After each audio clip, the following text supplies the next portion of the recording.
کہ آج اس پاکستان کی عوام کے اوپر کیا گزر رہی ہے. جس طرح کی آج مہنگائی ہے, یہ پاکستان کی تاریخ میں اتنے تھوڑے وقفے میں اتنی زیادہ مہنگائی نہیں ہوئی. تو مہنگائی بھی کر دی, آئی ایم ایف کے کہنے پہ ساری, جو میں ابھی آپ کو بتاؤں گا, بجلی کدھر گئی, پٹرول ڈیزل یہ کدھر سے کدھر گئے پچھلے 5 مہینے میں. آئی ایم ایف کا پروگرام بھی آ گیا, لیکن روپیہ ابھی بھی گر رہا ہے اور یہ گرتا رہے گا جب تک کہ اس ملک کے اندر پولیٹیکل سٹیبلٹی نہیں آتی. آج اگر الیکشنز ڈیلے کرتے جائیں, کہیں کہ جی ہم کوئی بہانہ مار دیں کہ جی یہ ہے وہ ہے سیلاب ہے الیکشن نہیں ہو سکتا, جو بھی آپ جو بہانہ ماریں صرف اور صرف پاکستان کو نقصان ہو رہا ہے. اگر کوئی یہ سمجھتا ہے کہ ہمیں نقصان ہو رہا ہے, الیکشنز ابھی نہیں ہو رہے, تو میں اپنی ساری قوم کو کہنا چاہتا ہوں, یہ میں دعویٰ کرتا ہوں, 70 سال میری عمر ہونے والی ہے انشاءاللہ اگلے مہینے. میں یہ دعوے سے کہتا ہوں کہ پاکستان کی تاریخ میں کبھی کسی پولیٹیکل پارٹی کی وہ مقبولیت نہیں تھی جو آج تحریک انصاف کی ہے.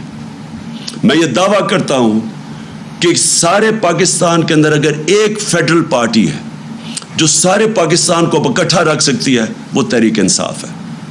پورے حربے استعمال کیے جا رہے ہیں یہ لوگ جو اوپر بیٹھے ہوئے ہیں, یہ جو اس ملک کے بڑے بڑے مجرم اوپر بیٹھے ہوئے ہیں. 60% کیبنٹ ضمانت کے اوپر ہے, پرائم منسٹر کو سزا ہونے والی تھی یہ FIA کیس کے اوپر.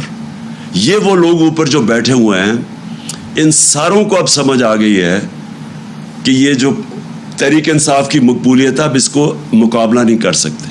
لہٰذا یہ کر کیا رہے ہیں کہ بجائے ملک کا سوچنے کے, سوائے اپنے کرپشن کیسز خارج کروانے کے لیے, اور ساروں نے مل کے وہ جو 1100 ارب روپیہ انہوں نے جو امینڈمنٹ کیا ہے نیب پہ, اس سوائے اس کی فکر کرنے کی ان کے پاس کوئی حل نہیں ہے پاکستان کی یہ معیشت کو اور ملک کو سدھارنے کا. میں آج آپ کے سامنے یہ جو دعویٰ کرتے ہیں کہ جی ہمیں بہت بڑا مشکل پاکستان ملا, ہمیں تو پتہ نہیں بارودی سرنگیں مل گئیں. شہباز شریف جس کو بہت شوق تھا پرائم منسٹر بننے کا, اور کئی ایسے یہاں لوگ بیٹھے ہوئے تھے, وہ سمجھتے تھے کہ آئنسٹائن کے بعد دوسرا آدمی شہباز شریف آئے گا, ایک دم سارا ملک ٹھیک کر دے گا.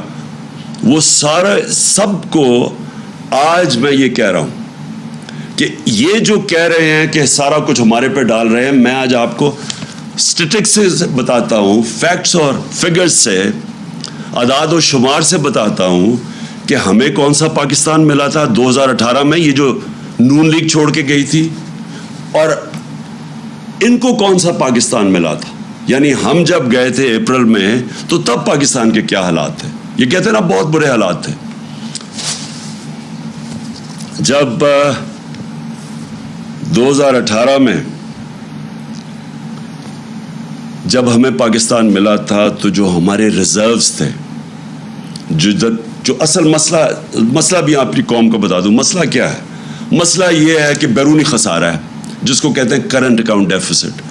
جتنا آپ کا بیرونی خسارہ بڑھتا جاتا ہے آپ کو اپنے ریزرو سے پیسے دینے پڑتے ہیں, ریزروز کم ہوتے جاتے ہیں, اور جیسے جیسے ریزروز کم ہوتے جاتے ہیں روپے پہ پریشر پڑ جاتا ہے, روپیہ گرنا شروع ہو جاتا ہے, ڈالر مہنگا ہونا شروع ہو جاتا ہے.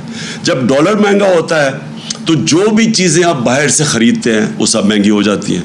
جس میں تیل ہے وہ آپ باہر سے خریدتے ہیں, وہ بجلی, کیونکہ بجلی کے اندر بھی جو فیولز ڈالتے ہیں, کوئلہ یا گیس باہر سے خرید کے یا پھر تیل ڈالتے ہیں, وہ ساری مہنگی ہو جاتی ہیں. تو سب کچھ مہنگا ہو جاتا ہے جیسے جیسے آپ کا روپیہ گرنا شروع ہوتا ہے. تو لہٰذا سب سے امپورٹنٹ چیز ہوتی ہے کہ آپ کا جو بیرون ملک خسارہ کرنٹ اکاؤنٹ ڈیفیسٹ وہ کنٹرول میں ہو. اب یہ جب ہمیں ملا تھا پاکستان کی تاریخ کا سب سے بڑا بیرونی خسارہ تھا, 20 ارب ڈالر کا خسارہ تھا.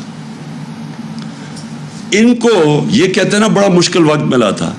ان کو جب اپریل میں جو انہوں نے سازش کر کے ہماری گورنمنٹ گرائی, تو ان کو جو کرنٹ اکاؤنٹ ڈیفیسٹ ملا تھا بیرونی خسارہ وہ تھا 16 ارب ڈالر. اب یہ سمجھنا ہے, ہمیں 20 ارب ڈالر ملا, ان کو $16 ارب ملا. ہمیں جو ہم ان کی ووٹ آف نو کانفیڈنس سے پہلے ہم نے کتنا ادھر سے جدھر ہمارے ریزروز یہ جو چھوڑ کے گئے تھے 9.8 پہ، جب ووٹ آف نو کانفیڈنس انہوں نے درج کروایا، جس کی اس کے بعد سیاسی ہماری انسٹیبلٹی ہونی شروع ہو گئی، تو $16.2 ارب کے ہمارے ریزروز تھے. پھر سے یہ جب چھوڑ کے گئے تھے پاکستان 9.8 تھا.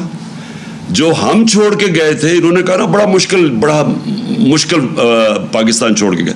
ہمارا ووٹ آف نو کانفیڈنس سے پہلے $16.2 ارب کے ریزروز تھے.